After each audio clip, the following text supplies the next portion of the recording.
નમસ્કાર મિત્રો દેશ અને દુનિયાના સુપરફાસ્ટ સમાચારમાં તમારું સ્વાગત છે। રાઘવ ચડ્ડાની રાષ્ટ્રપતિને ફરિયાદ। રાઘવ ચડ્ડાએ ભાજપમાં જોડાયેલા 3 સાંસદો સાથે રાષ્ટ્રપતિ દ્રૌપદી મુર્મુની મુલાકાત લીધી।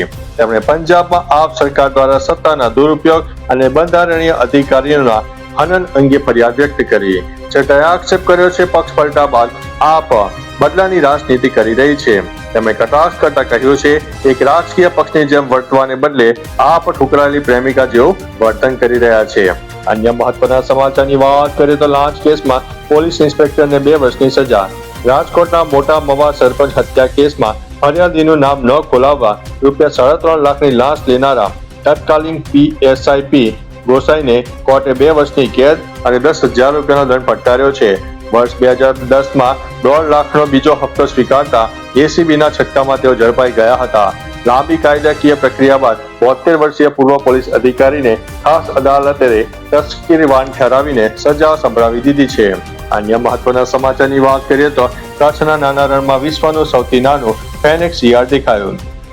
સુરેન્દ્રનગરના નાના રણમાં વચ્છરાજ બેટ પાસે વિશ્વનું સૌથી નાનું અને દુર્લભ ફેનિક્સ પ્રજાતિનું શિયાળ જોવા મળ્યું। ફોરેસ્ટ વિભાગના પેટ્રોલિંગ દરમિયાન કેમેરામાં કેદ થયેલું આ પ્રાણી માત્ર 1 ફૂટ લાંબુ અને 1 કિલો વજન ધરાવે છે। સામાન્ય રીતે આફ્રિકાના સહારાના રણમાં જોવા મળતી આ પ્રજાતિ ગુજરાતમાં દેખાવી તે ઐતિહાસિક ઘટના છે। રેતી જેવા રંગ અને મોટા કાન ધરાવતું આ શિયાળ જો ખરેખર ફેનિક્સ સાબિત થશે તો કંઈક હવે નવું જોવા મળશે। અન્ય મહત્વના સમાચારની વાત કરીએ તો પેટ્રોલ ડીઝલના ભાવ અંગે મોટું અપડેટ। સરકારે સ્પષ્ટતા કરી છે કે પશ્ચિમ એશિયામાં ચાલી રહેલા તણાવ છતાં દેશમાં પેટ્રોલ, ડીઝલ અને એલપીજીનો પુરવઠો સ્થિર રહેશે। ઇંધણના ભાવ વધવાની અટકળો વચ્ચે સરકારે આશ્વાસન આપ્યું છે કે હાલ કિંમતો વધારવાની કોઈ યોજના નથી। ઘરેલું રાંધણ ગેસની સપ્લાય પણ સામાન્ય રીતે ચાલુ રહેશે। આ જાહેરાતથી મોંઘવારીનો ડર વચ્ચે સામાન્ય જનતાને મોટી રાહત મળી છે। સરકાર પરિસ્થિતિ ઉપર સતત નજર રાખી રહી છે। અન્ય મહત્વના સમાચારની વાત કરીએ તો રિક્ષા ચાલકોને રેપિડોને કારણે નુકસાન। રાજકોટમાં રેપિડો કંપનીએ રિક્ષા ચાલકોના પ્રતિ કિલોમીટર ભાડામાં ₹3નો ઘટાડો કરતા વિરોધ વંટોળ સર્જાયો છે।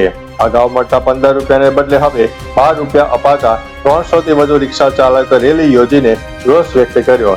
ચાલકોની માંગ છે કે કંપની ફરીથી ₹15 ભાડું ચૂકવે। જો આ માંગને સંતોષવામાં નહીં આવે તો આગામી સમયમાં રાજકોટમાં રેપિડોની સેવાઓ સંપૂર્ણપણે બંધ કરી દેવાની ચીમકી રિક્ષા ચાલકો દ્વારા ઉચ્ચારવામાં આવી છે। અન્ય મહત્વના સમાચારની વાત કરીએ તો 11મીએ પીએમ મોદી બનશે ગુજરાતના મહેમાન। આગામી 11 મેના રોજ પીએમ મોદી ગુજરાત આવશે।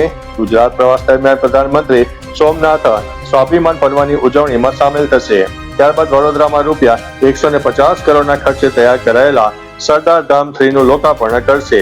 બંગાળમાં ભાજપની ભવ્ય જીત બાદ પ્રધાનમંત્રી પ્રથમવાર ગુજરાત આવી રહ્યા છે। અન્ય મહત્વના સમાચારની વાત કરીએ તો ચિંતાજનક સમાચાર। હોર્મુઝ સ્ટ્રેટ વધતા ભૌગોલિક તણાવને કારણે બ્રેન્ટ ક્રૂડ ઓઇલના ભાવમાં 5% વધીને $114 પ્રતિ બેરલ થઈ ગયા છે, જે મે 2022ની પછીથી સર્વોચ્ચ સપાટી ઉપર જોવા મળ્યું। ઈરાન દ્વારા યુએઈના ઓઇલ પોર્ટ અને ટેન્કર પર ડ્રોન હુમલાની ઘટનાઓએ વૈશ્વિક ઉર્જા પુરવઠાનો વિક્ષેપનું જોખમ વધાર્યું છે।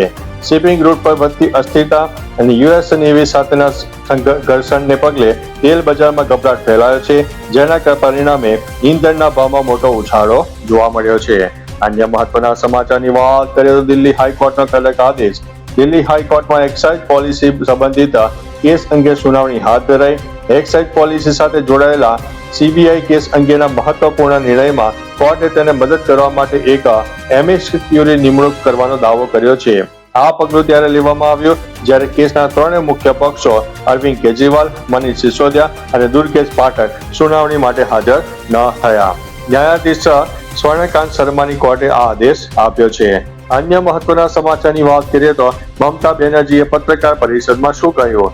ભાજપે અમને હરાવવા માટે આખી સિસ્ટમનો ઉપયોગ કર્યો। ભવાનીપુરમાં મને જાણી જોઈને હરાવવામાં આવી। અમને મતગણતરી કેન્દ્રમાંથી બળજબરીથી બહાર કાઢવામાં આવ્યા। ભાજપે ચૂંટણી પંચને હથિયાર બનાવ્યું। ચૂંટણી પંચ અને સરકાર વચ્ચે મિલી ભગત છે। ચૂંટણી પંચે પક્ષપાતી રીતે કામ કર્યું। બધી બંધારણીય સંસ્થાઓ પક્ષપાતી છે। અન્ય મહત્વના સમાચારની વાત કરીએ તો સબ રજિસ્ટ્રાર સહિત 3 લોકો 2.5 લાખની લાંચ લેતા ઝડપાયા। અમદાવાદના અસારવા બહુમાળી ભવનમાં મકાનના દસ્તાવેજની ક્ષતિ દૂર કરવા માટે 2.5 લાખ રૂપિયાની લાંચ લેતા સબ રજિસ્ટ્રાર આકાશ દેસાઈ સહિત 4 શખ્સો ACBના ઝટકામાં ઝડપાઈ ગયા છે. સબ રજિસ્ટ્રારે દસ્તાવેજમાં ભૂલ કાઢીને કલેક્ટર કચેરીના સર્ટી વગર કામ પતાવી દેવા કરાર આધારિત કર્મચારી જય આદિવાસી મારફતે લાંચ માંગી હતી. અન્ય મહત્વના સમાચારની વાત કરીએ તો વિદ્યાર્થીઓ માટે કામના સમાચાર. ગુજરાત સરકારના શિક્ષણ વિભાગે શૈક્ષણિક વર્ષ 2026-27 માટે સ્નાતક એટલે કે અંડર ગ્રેજ્યુએટ કક્ષાના અભ્યાસક્રમોમાં પ્રવેશનો કાર્યક્રમ જાહેર કર્યો. ગુજરાત કોમન એડમિશન સર્વિસીસ એટલે જીકાસ પોર્ટલ પર 7 મે 2026 થી ઓનલાઈન રજીસ્ટ્રેશન શરૂ થશે, જે તમામ સરકારી અને ખાનગી યુનિવર્સિટીઓ માટે ફરજિયાત છે. અન્ય મહત્વના સમાચારની વાત કરીએ તો કાઉન્ટિંગ સેન્ટર પર મારા પેટ અને પીઠ ઉપર લાત મારી. મમતા બેનર્જીએ ગંભીર આક્ષેપો કર્યા છે કે મતગણતરી કેન્દ્ર પર તેમની સાથે શારીરિક ગેરવર્તણૂક કરવામાં આવી. તેમણે જણાવ્યું છે કે CRPFના જવાનો અને બહારના તત્વોને તેમના એજન્ટો પર હુમલો કર્યો અને તેમને અંદર પ્રવેશવા દીધા નહોતા. મમતાના મતે જ્યારે તેઓ ત્યાં પહોંચ્યા ત્યારે તેમની ગાડી રોકવામાં આવી અને તેમને પેટ તેમજ પીઠ ઉપર લાતો મારીને ધક્કો મારીને બહાર કાઢવામાં આવ્યા. તો ચાલો મિત્રો, આ રીતે દેશ અને દુનિયાના સુપરફાસ્ટ સમાચાર લઈને મળતા રહીશો. ત્યાં સુધી અમને રજા આપશો. નમસ્તે.